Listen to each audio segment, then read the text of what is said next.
Obviously, redshirting's on the table for both of them. No final decisions have been made, but it's tough. It puts you in a tough situation. You play Bryce in a game like this for 3 minutes, it burns a year of eligibility. I wish it was easier. I wish there was, a set number of games you could play a guy like they have in football. I think that would make a lot of sense, for some of these kids, but we don't. So I can only operate with the rules that we currently have, because I want Bryce to have the best college basketball career and the most options in his college basketball career long term, whatever that looks like. And I just feel like throwing a kid with a lot of potential that's developing, he or Mobile, a few garbage minutes. It might feel good now, but potentially down the line it could be something you regret. From the moment Bryce James laced up his shoes at Sierra Canyon, the basketball world waited for the day he'd step onto a national stage and begin carving out his own identity. He wasn't LeBron's clone. He wasn't trying to be Bronny's sequel. He was Bryce, the quietest, most intriguing, most unpredictable member of basketball's most famous family. But nobody expected this. I'm just disappointed in Arizona didn't take care of business early, because Bryce James supposed to play today. You owe sure? that. You don't think Mash, you know this. Yeah.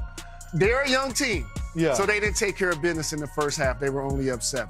Correct. But your players that is starting and getting the big minutes, Coach, you know this. Oh, yeah. You owe those guys at the end of the play. bench to take care of business to get them in the game So on is that national the TV. motivation after this? Like, we need to take care so that your teammates can get in the game. Yeah, and that's what it's all about. These guys work hard all week long in practice, and they know, hey, there aren't a lot of games on Arizona's schedule. They're going to be up 20 late. This was one of them. But the guys got in. A lot of guys got some time. They did. Arizona They did. built that bench up a little bit. 6 games into one of the most electrifying starts in Arizona Wildcats history, Bryce James, once the highly discussed 3-star recruit, the 6'6" sharpshooter with NBA pedigree, has become the center of a storm he never asked for. Not because of highlight reel plays, not because of viral dunks, but because he has not played a single second, even as Arizona has bulldozed its way to a perfect 6-0 record with multiple 30-point blowouts. The silence around Bryce has now become deafening. Are we pulling this midi?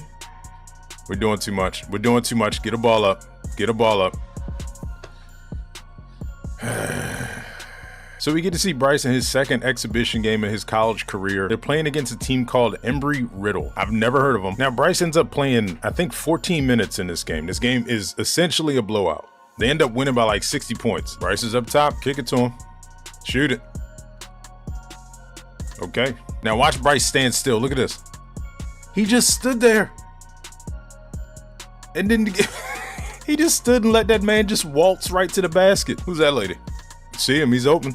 Travel. Like they switch, he goes into that corner. Baseline now. I don't know, bro. I think Bryce just has to like take a step in or something. Like he immediately he chucked that up. Like what happened to, if you're not a 3-point shooter, don't shoot 3-pointers? A game where your team is winning by 60 plus points and you have 15 minutes of playtime. I need more than 2 points for you to be 6'5". Like, what the Bryce's resume has never been built on flash. His senior year at Sierra Canyon wasn't about dominating box scores. He averaged a modest 8 points and 4.2 rebounds, but his impact helped the powerhouse win a state title. In the EYBL circuit with his father's Strive for Greatness squad, he shot a legitimate 37% from deep, showing a natural feel for spacing and balance that scouts quietly admired. He wasn't the #1 recruit in the country. He wasn't the viral phenom Bronny had become, but he was steady, he was smart, he was improving, and most importantly, he had potential. College coaches recognized it. Ohio State wanted him. Duquesne made a push. But in the end, Bryce chose Arizona, a program known for molding long-term prospects into impactful, NBA-ready players. The choice seemed perfect until the season started. Arizona didn't just win to start the year, they destroyed teams. They opened the season by beating reigning champion Florida. They smoked Utah Tech and Northern Arizona. They handled UCLA with discipline, then shocked UConn in their own building. Their latest masterpiece? A 103-73 demolition of Denver, in which 14 players saw the floor. But not Bryce. Not once. Not in blowouts. Not in garbage time. Not even when Arizona was leading by 40 points and the entire bench had emptied. Every game brings deeper disbelief. Why is the son of LeBron James not playing at all? Fans flood social media with confusion. Reporters whisper. Opposing coaches quietly wonder what's going on. Even NBA scouts, who came expecting glimpses of the youngster, have been left shaking their heads. The Bryce James mystery has officially become bigger than Bryce himself. himself. Under growing pressure, Arizona head coach Tommy Lloyd eventually broke the silence, and what he said sent a shockwave through the college basketball world. "No final decisions have been made. It's tough," Lloyd said after the Northern Arizona win.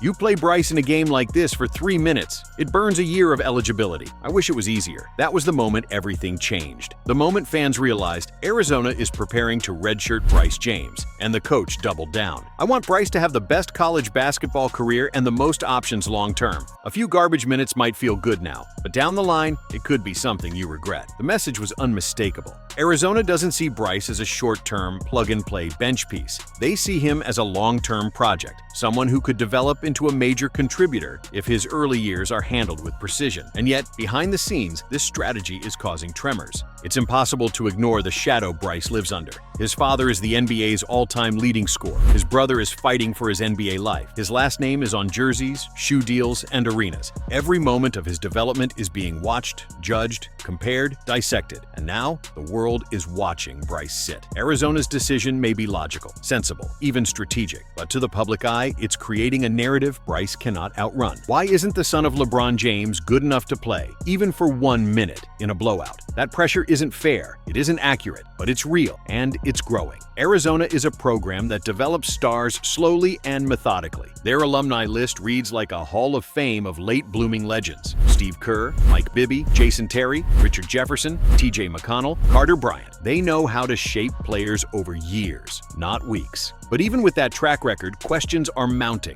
Could redshirting stunt Bryce's momentum? Could a year of not playing damage his confidence? Could the pressure of silence break him more than the pressure of playing? No, or could this be the moment everything changes for the better? A full season to lift, learn, grow, adjust to the physicality of college basketball. A season away from cameras, a season without expectations, a season to finally build his own foundation, separate from his father's. It is either a genius move or a dangerous gamble. Arizona plays Norfolk State next, then back-to-back battles with number 21 Auburn and number 8 Alabama, then a long stretch of unranked opponents where Bryce could log minutes. But Tommy Lloyd has already answered the question. He isn't burning Bryce's freshman year on garbage time, and the Denver game, when everyone else played, was the ultimate proof. The writing is on the wall. Bryce James will redshirt, and fans likely won't see him take the floor until the 2026 season. In a basketball world obsessed with instant gratification, viral clips, and overnight success stories, Bryce James's freshman year may go down as one of the strangest in NCAA history. No highlights, no moments, no minutes, only development, only patience, only silence. But maybe, just maybe, this silence is exactly what Bryce James needs. Away from scrutiny, away from the spotlight, away from his father's massive shadow, he can finally grow into his own player. Arizona isn't giving up on him. They're protecting him. They're betting on his future, not his present. Whether this gamble becomes a triumph or a disaster is a story that will unfold next season. But one thing is certain, Bryce James's freshman year hasn't happened. Yet his freshman year is already one of the most dramatic stories in college basketball.